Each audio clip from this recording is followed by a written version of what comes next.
XAI All Hands. We've got a very exciting presentation for you. We're going to start off by recapping the incredible progress that the XAI team has made in just 2.5 years. It's really remarkable in pursuit of our goal of understanding the universe. So just going over our accomplishments since inception, it's important to bear in mind that XAI is only 2.5 years old, basically a toddler. And we've nonetheless achieved an incredible amount in a very short period of time. So our competitors are 5, 10, in some cases 20 years old. They have much larger teams. They started off with far more resources, and yet nonetheless, we have achieved #1 in many arenas in just a few years. So we've achieved #1 in voice, in image and video generation. I think we now at this point are actually generating more images and video based on the last numbers I saw than all of our competitors combined. We are winning in terms of forecasting, which is one of the key metrics of intelligence. The Grok 420 forecasting model beat all the other AIs in forecasting. And we've topped many leaderboards. We've got now a great app with Imagine, with the core Grok. We've made radical improvements to the X app, and we've launched a Grokopedia, which is on its way to far exceeding Wikipedia and will ultimately be orders of magnitude more comprehensive and more accurate and have more information as well as video and image data that simply isn't there on Wikipedia. So it's intended ultimately to be Encyclopedia Galactica, a distillation of all knowledge all knowledge. We're the first to achieve 100,000 H100 GPU training cluster, and we're now about to achieve the first 1 million H100 GPU equivalents in training. So really an incredible amount of work in a very short period of time. And it's important to consider for competitiveness of any technology company, what matters is not the position at any point in time, but what is your velocity and acceleration. And if you're moving faster than anyone else in any given technology arena, you will be the leader. And XAI is moving faster than any other company. No one's even close. So let's go to our team. As we grow as a company, a natural thing that happens is you reorganize the company as it scales up. So when you first have a startup, you might have just a few dozen people and they'd all just chat amongst themselves. As you grow to several hundred people, you have to then add more structure, just like an organism that grows from a single, like we all just grew from a single cell, and then to a blob of cells, and then you get organ differentiation, limbs, you grow a tail, hopefully the tail disappears, and then you become a baby, you go through these stages. And so we're organizing, because we've reached a certain scale, we're organizing the company to be more effective at this scale. Now, naturally, when this happens, there's some people who are better suited for the early stages of a company and less suited for the later stages. And so, for the people that have departed, I'd just like to say thank you for a contribution. Thank you for getting us this far, and we wish you very well in your future endeavors. So now, going on to the new structure of the company is organized in 4 main application areas. There's Grok main and voice, which is really the main Grok model. That's why it's called Grok main. Then there's a coding-specific model. There's an image and video model, which is Imagine. And then macro hard, which is intended to do full digital emulation of entire companies. And then we've got the infrastructure layers. So I'd like to invite members of the team to come up and talk about each of their areas.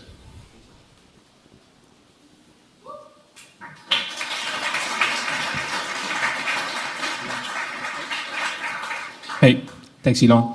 So Grok main and voice are going to be merged into one team. And on voice, one anecdote is September 2024, OpenAI had this product. You could talk to advanced voice mode, and we had nothing, no model, of course, no product. We started much after that, and in a span of few months, 6 months, we developed the model in-house from scratch without a bunch of people who knew audio, and had a product that was surpassing OpenAI in 6 months. Fast forward 6 more months, and now we have Grok in more than 2 million Teslas. We have a Grok voice agent API. You can do all kinds of amazing things with it. In a span of 1 year, we went from nothing to being leaders. That kind of stuff is only possible in a place like XAI, where you have small teams, committed, mission-focused, lots of compute, and we really, really want to keep pushing. Same story on the chat models. We've always been at the forefront of reasoning, starting from Grok 1.5, Grok 2, Grok 3, and we want to really move to a world where it's no longer about just question answering. We want to build an everything app. So you should be able to come to it and really get done whatever you want. Ask a legal question, make a slide deck, or solve a puzzle, stuff like that. Yeah, so I really think on the product side, we're really going to see a huge transformation happening in a very short period of time. We're going to see the magnitude of amount of work that all knowledge workers are going to be able to produce increase tenfold in the next short period of a few months. The models that we are building out are incredibly amazing, and we have a lot on the way, and we're really excited to share that with you all. And on the product side, the goal is to just build that portal that allows you to accomplish all of your work. And how do we amplify everyone to achieve much, much more than what they can accomplish alone? And we're building that out, and it's going to be an incredibly easy to use experience that just works seamlessly. That being said, we are hiring, and we're looking for intelligent and smart people. This is not an easy place to work, guys. It's a grind, but we have, I guess, interstellar ambitions, so it's not going to be easy, right? So I will say, having come to XAI, it has been an opportunity of a lifetime to work among really smart and really passionate people. The vibes here are amazing, and it's truly an environment where if you're a smart person and you want to get shit done, you can get shit done. There isn't organizational overhead getting in your way, or kind of, having to write docs and all this kind of stuff. You just do stuff. At least for me, I just you can do things here, and that's amazing. And I invite more people to come here and just do awesome things. Yeah, so with the Grok main, the sort of main foundation model, the intent is that it's genuinely useful in a wide range of areas. So if you're doing engineering or law or medicine, anything, it is useful to you in your job. That's essential to understanding the universe and making things as useful as possible. Like when Grok gives you an answer that you can count on it. Yep. Absolutely. All right. Thank you. Yeah, thanks.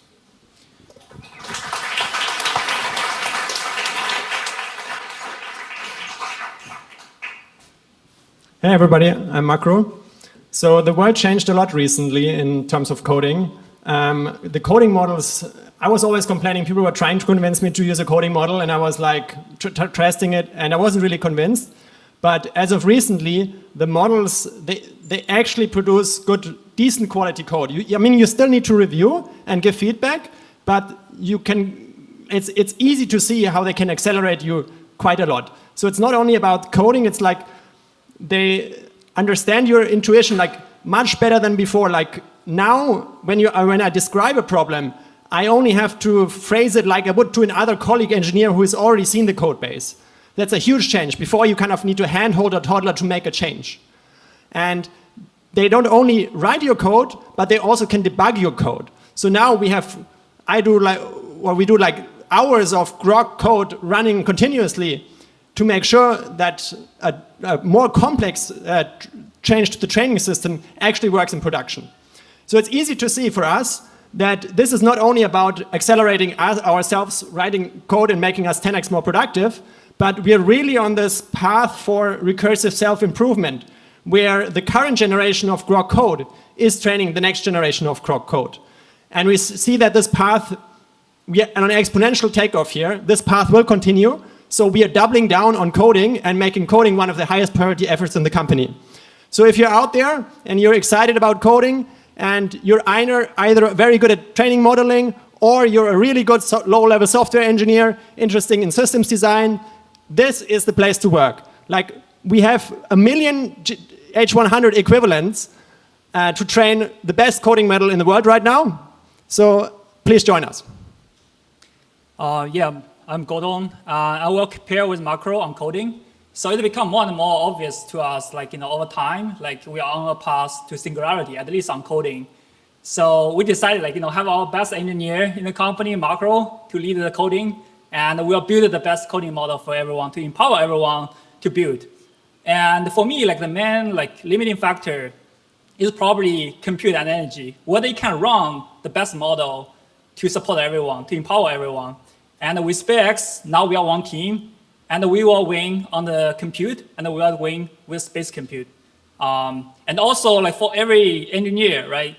So if you're writing kernel, if you're writing compiler, just think about whether it's still worth it. Maybe you should join us, for coding effort, to automate yourself a little bit, to speed yourself up.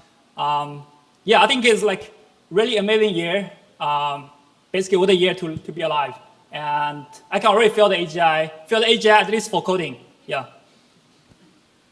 Yeah, I think actually things will move maybe even by the end of this year to where you don't even bother doing coding. The AI just creates the binary directly. And the AI can create a much more efficient binary than can be done by any compiler. So just say, create optimized binary for this particular outcome, and you actually bypass even traditional coding. There's no, that's an intermediate step that actually will not be needed, probably by, I'd say, the end of this year. We do expect Grok code to be state-of-the-art in 2 to 3 months, so it's happening very quickly. Yeah.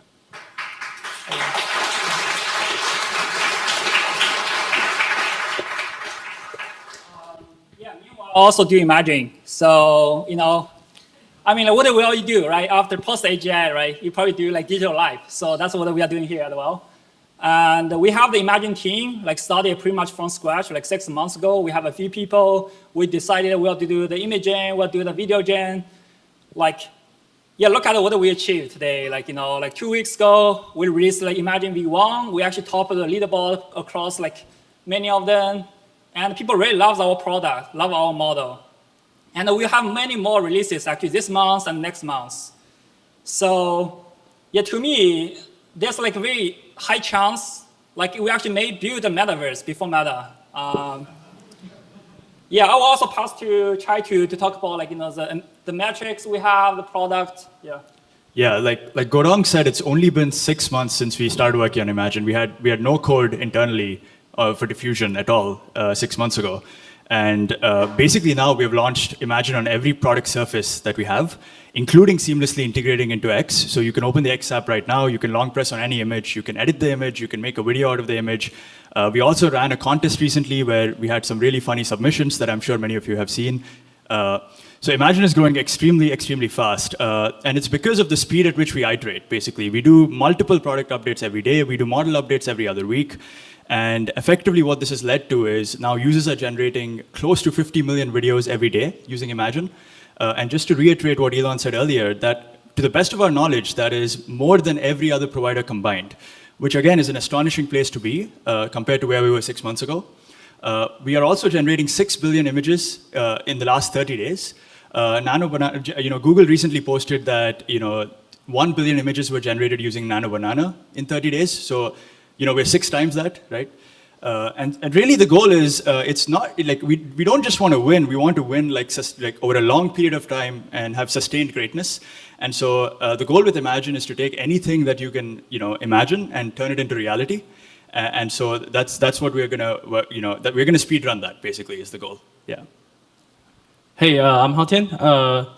As we keep scaling our model capabilities, building visual worlds that's indistinguishable from reality, we're also building systems that unlocks much more possibility than what we have right now.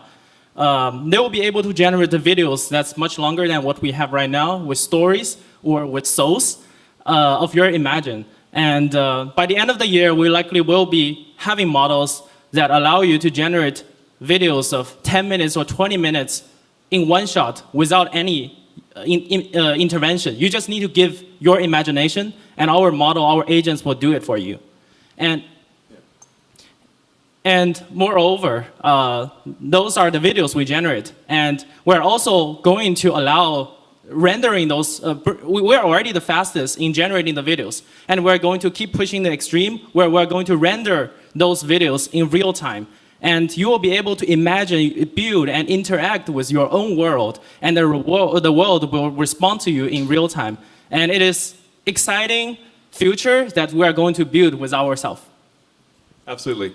My prediction is that most of AI compute is going to be real-time video understanding and real-time video generation. And we expect to be the leaders in that. It's worth emphasizing these points that 6 months ago, we didn't even have, we had basically nothing or very weak in video and image generation and editing, and we're in 6 months to #1 spot. And in fact, generating more videos and images than everyone else combined. We're going to do the same thing with coding, and we're going to do the same thing with macro hard. And I think people will be pretty impressed with the Grok 4.2 model that's coming out. It's a significant improvement, and that's really just that's the small version of our new model. So we'll have a medium and a large version that are even more intelligent.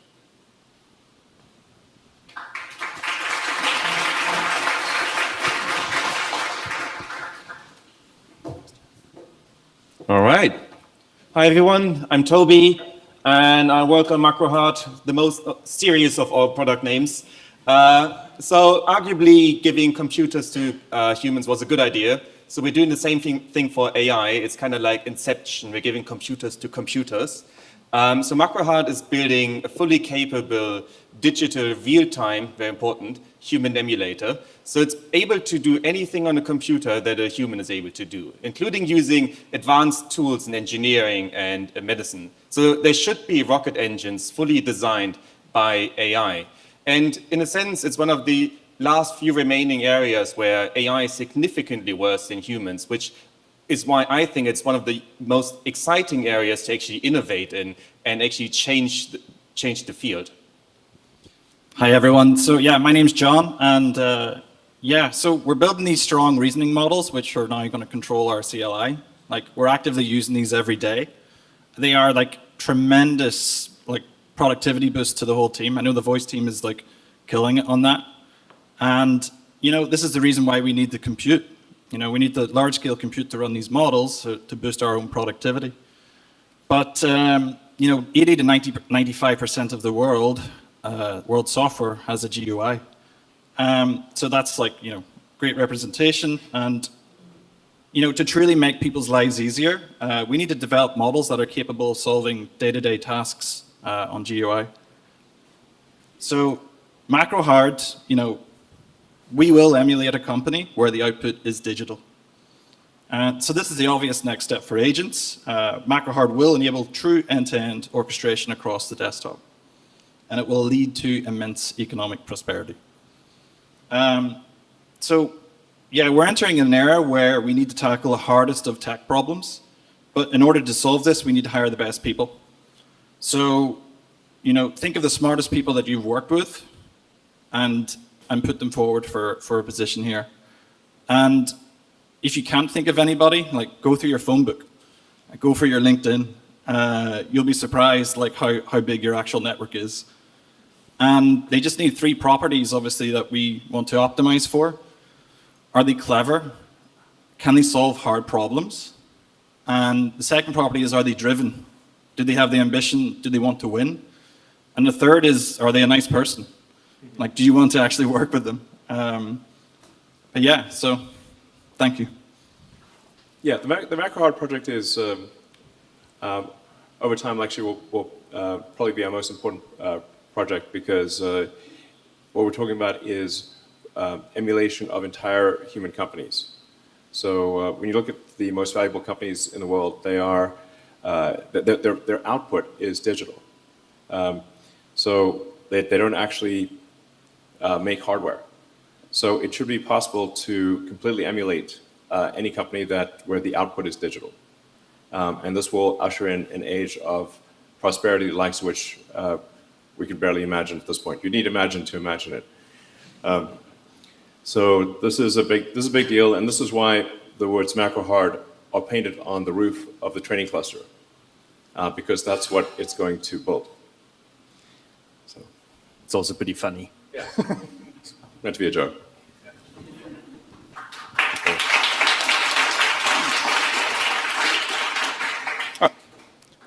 It's me again.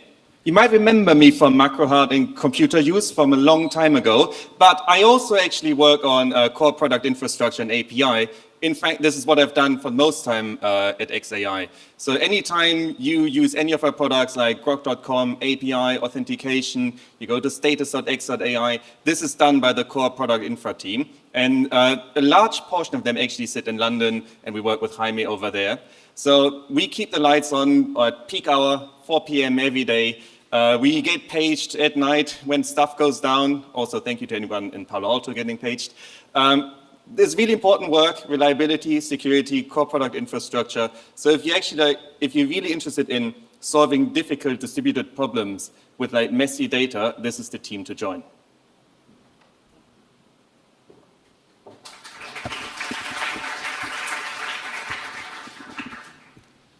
Hey everyone, my name is Diego.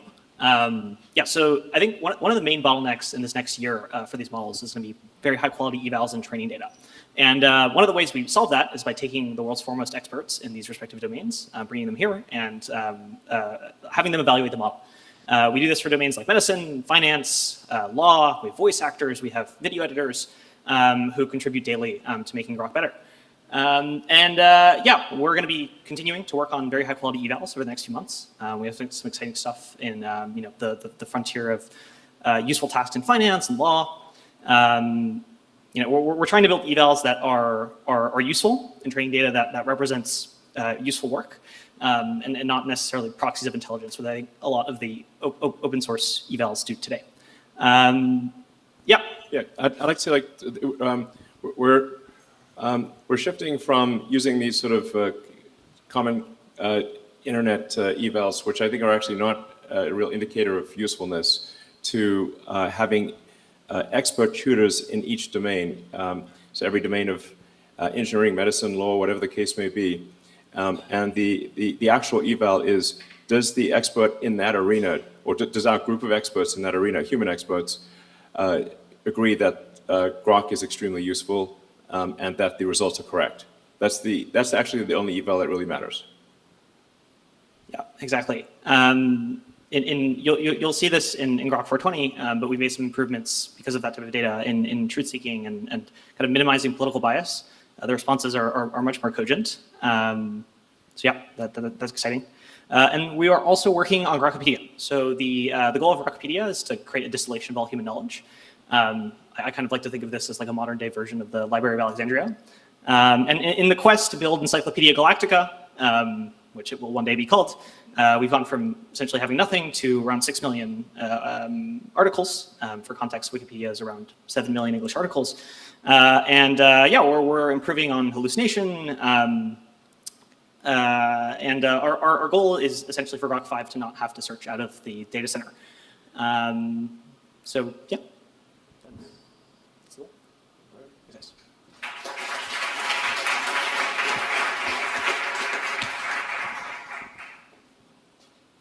I guess come up.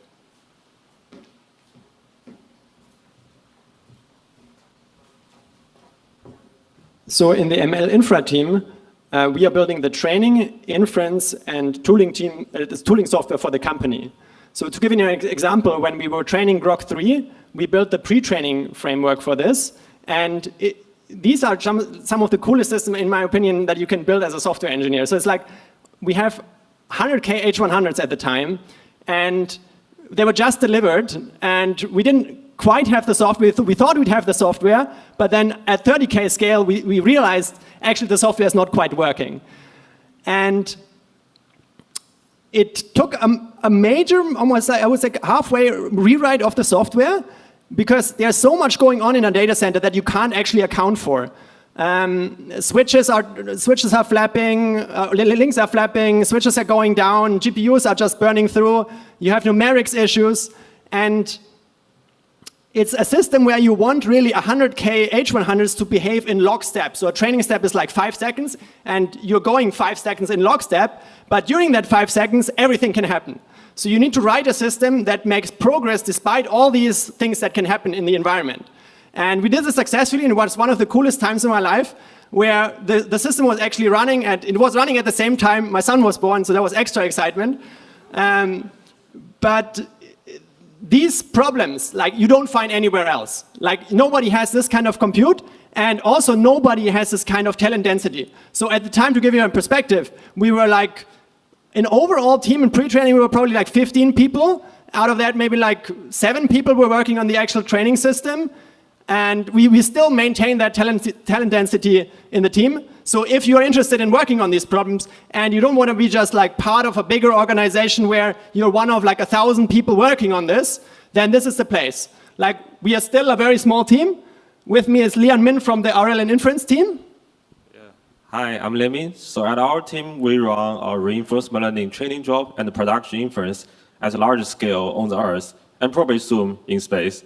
And we are kind of already design a lot of things to make it more resilient and scalable. So we're building a system to scale from 100K chips to millions of chips. And we optimize every aspect of the stack, like parallelism, prefill, decode, and make resilient to every known and unknown hardware failure.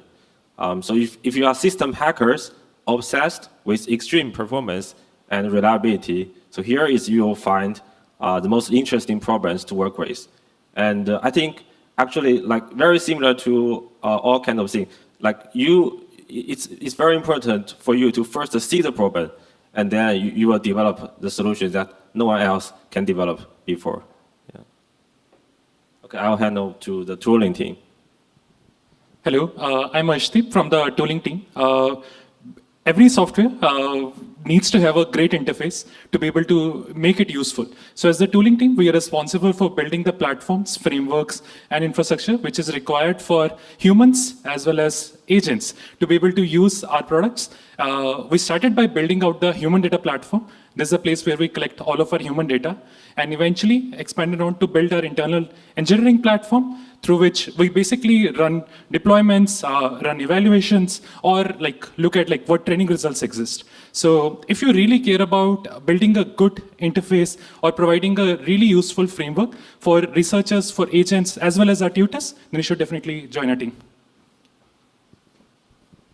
So hi everyone, I'm Yulong from the JAX team. So now JAX at XAI is a really small team with a couple of engineers that are working on JAX GPU to optimize our ultra large scale GPU training. So you can imagine that training at scale can be very complicated. Even you run Hello World at scale, it can be complicated, right? So then we're actually responsible for supporting the entire companies from pre-training foundation models, RLs, and also multimodal to scale things first from 10K, 100K, then probably 1 million H100 equivalent GPU scale. And to implement a lot of practical optimizations, we have to customize the entire JAX stack from compiler and runtimes, and there will be a lot of interesting problems. And also, if you really want to, obsessed on optimizing the entire stack at scale, we are probably the best place to go because we really have very large scale GPU clusters, and we have a lot of interesting problems to work with. Hey, I'm Pranjal from the kernels team. Basically, the kernel team sits at the very bottom of our training and serving stack. Our code runs inside the million equivalent GPUs that we have. And if you look inside the GPU, there's hundreds of thousands of threads. And these threads are trying to talk to each other, to multiply matrices, compute attention scores, and some of them even talk to the million other GPUs that we have. And this is the low-level system that we have.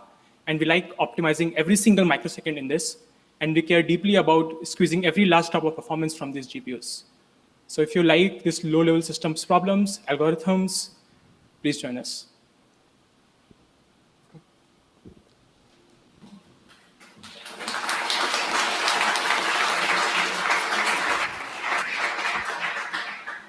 Let's see, now we'll try to bring in Heiner and Spencer, who are actually at our supercompute cluster in Memphis. Hey, Heiner.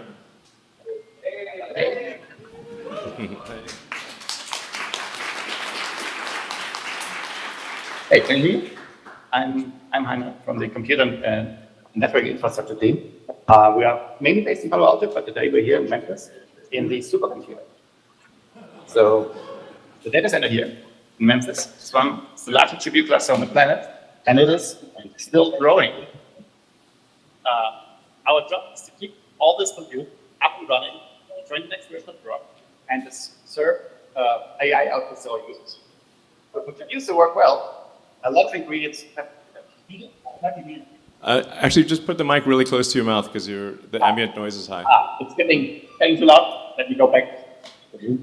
So I was saying, our job is to keep the compute up and running, to train the next model of Grok, and to serve AI, so users. So for GPUs to work well, a lot of ingredients have to come together, mainly software and hardware. So there's all these GPUs, CPUs, NICs, switches, as well as hundreds of thousands of operating systems running as one big supercomputer. And what we need is folks who really understand the nodes, really understand how they made, and really understand how computers work on a deep level. If that is you, reach out on X. And I'm handing over to Dan. All right.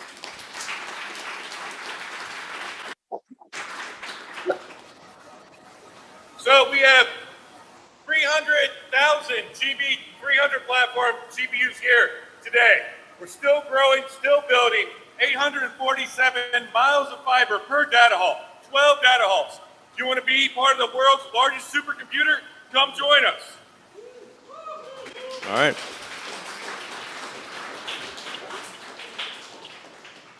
So it's quite marvelous what we've been able to do in less than 1 year's time here. We have, once we're completely finished, we'll have north of 1 gigawatt of power online and running. We'll have the largest Tesla Megapack system in the world, larger than Hawaii or South Australia. And Zach is really quickly going to talk a little bit about actually constructing the data center. Yep. So behind me, you can see Data Hall 11. So one of the most incredible things about what we're doing here at MacroHeart is how fast we do it, right? So like they were saying before, over 850 miles of fiber at every single data hall, over 27,000 GPUs, and over 200,000 connections. So all of this that you can see behind me was put up in less than 6 weeks. We do that over and over and over again. We massively parallelize it. It's pretty much the most complex and consistent type of engineering, design, and construction project you could possibly imagine. So come join us, yes. You know, the other really awesome thing about this is that everything is completely vertically integrated within this team, from architecture, mechanical, electrical, structural, all the disciplines. And we also care a lot about efficiency while we're designing all of this too. So it's not just about getting the most compute online the fastest, but also achieving the highest PUE in the industry, of using as much power smoothing technology as we can, and being really good partners in the community here in Memphis with the Tesla Megapacks and that we have going. You can check them out at XAI Memphis. Back to you, Elon. All right, thank you.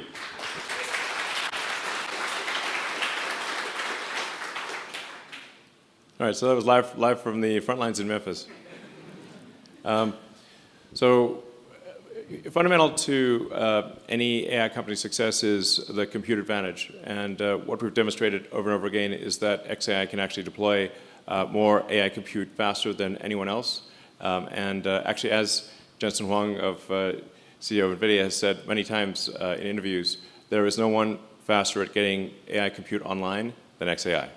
So congratulations, guys.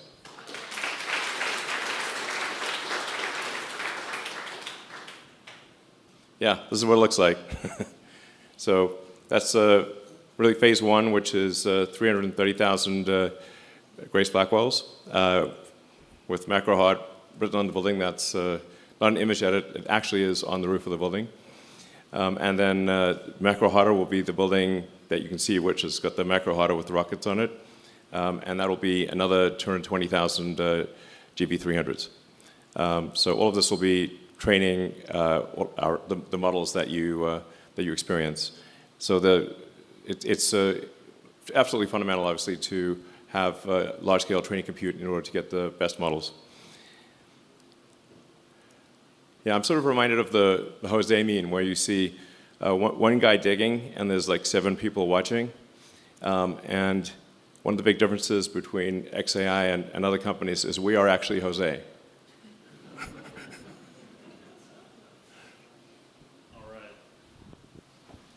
Hello. Oh. All right, I'm Nikita. You might know me as a part-time ship poster, full-time customer support for X. So we're now reaching over 1 billion people across our family of apps. Every time news breaks, it just becomes evident that this is the most important communication tool of our time. It's where the most influential people convene. It's where truth is crystallized. Everything is downstream of X. The reason they say this is going to hit Facebook in a week is because it happens here. And I think we're only beginning to realize its full potential. We had a remarkable year for the app. We rolled up our sleeves and got a ton done. January was our biggest month ever for the app in terms of engagement. And then February is on track to beat that. Much of the credit lies with the algorithm team. They've been putting in crazy hours, and it's clearly paying off, but there's still a huge amount of work to be done.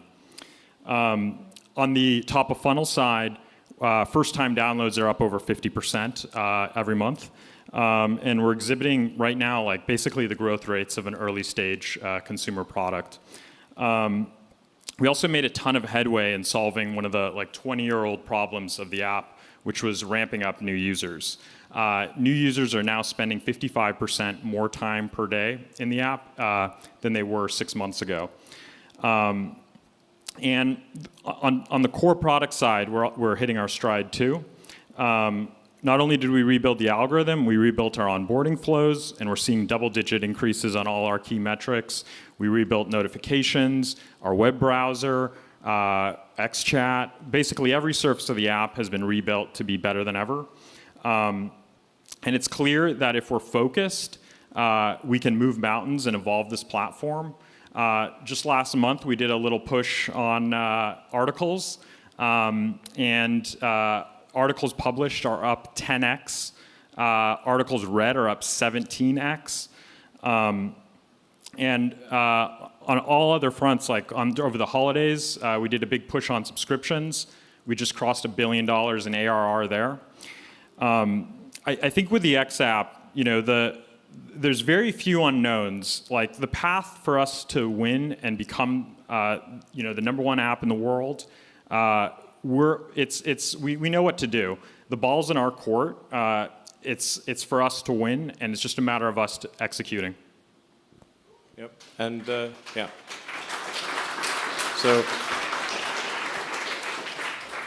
we've evolved what used to be the old Twitter DM stack, which was unencrypted, basically just text, to a fully encrypted messaging system that allows you to do audio and video calls. Has you know, all the things you'd want from any messaging app, the disappearing messages, screenshot blocks. Like there's all the features that you'd want in an app. We will be open sourcing the code for this in the next few months, as we are open sourcing the recommendation algorithm code, so people can actually see what we're doing. Nothing beats transparency for believing in a company. So we're going to be the only recommendation algorithm that actually open sources, so you can see what it does and how it's evolving. With Grok Chat, it will also be open source, so you can actually see if there are any vulnerabilities. There will be no hooks for advertising or anything else like that in Grok Chat, which is really intended to be a generalized communication system. And in the next few months, we'll be releasing a standalone XChat app. So if you just want to do messaging, you can do that. You don't have to go to the core product. And it will have desktop sharing and multi-user. So you can do video calls with lots of people. It's really intended to be a fully functional communication system with XChat. For X-Money, we actually had X-Money live in closed beta within the company. And we expect in the next month or two to go to a limited external beta and then to go worldwide to all X users. And this is really intended to be the place where all the money is, the central source of all monetary transactions. So it's really going to be a game changer. The reason we say 1 billion users, it's actually over 1 billion users, is that while our monthly users are on average around 600 million, the number of people who have the X app installed is well over 1 billion. It's just that most people only occasionally come to the X app when there's some major world event. But as we give people more reasons to use the X app, whether it's for communications, for Grok, or for X money, whatever the case may be, we want it to be such that if you want to, you could live your life on the X app. And as we make it more and more useful, we'll obviously give people reasons, compelling reasons to use the app every day and have, my expectation is, well over 1 billion daily active users. So now, in order to understand the universe, you must explore the universe. There's only so much you can learn from just being on Earth, with telescopes and colliders on Earth. Ultimately, you have to go out there and you have to explore the universe to understand it. And that's the motivation behind the combination of SpaceX and XAI, is to accelerate humanity's future in understanding the universe and extending the light of consciousness to the stars. So, in the grand scheme of things, when you look at how much energy Earth is actually using for civilization, we're only right now using, quote, roughly 1% of the potential energy of Earth. And if we wanted to use even 1/1,000th of the sun's energy, that would be roughly 1,000,000 times more energy than civilization currently uses. The only way to access that energy, the energy of the sun, is to extend beyond Earth. Earth is really a tiny, tiny dust mote in a vast darkness. The sun is 99.8% of all mass in the solar system. So you have to expand beyond the tiny dust mote that is Earth to make any significant dent in using the sun's energy. Like I said, you'd have to expand roughly 1,000,000 times just to get to 1/1,000,000th of our sun's energy. And then going beyond that, exploring, extending to the galaxy, and maybe someday even to other galaxies. So the next step beyond Earth data centers is our Earth orbital data centers.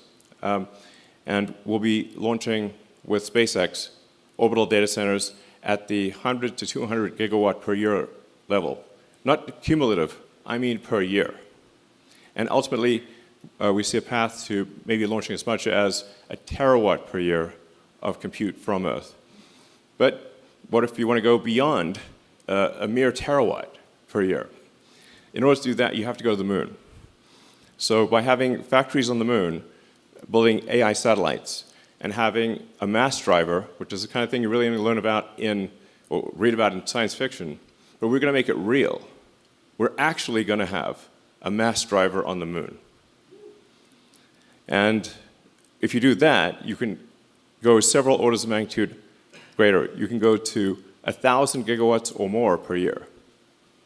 And ultimately get to maybe 1,000,000th and then 1,000th and maybe even a few percent of the sun's energy. It's difficult to imagine what an intelligence of that scale would think about.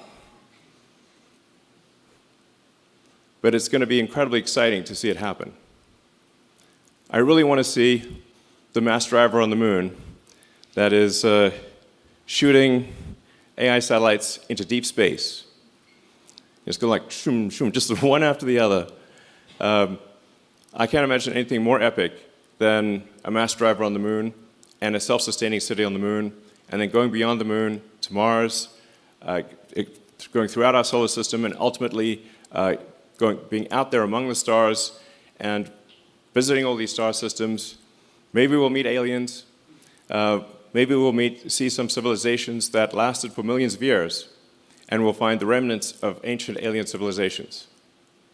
But the only way we're going to do that is if we go out there and we explore. And this is the path to making it happen. Thank you.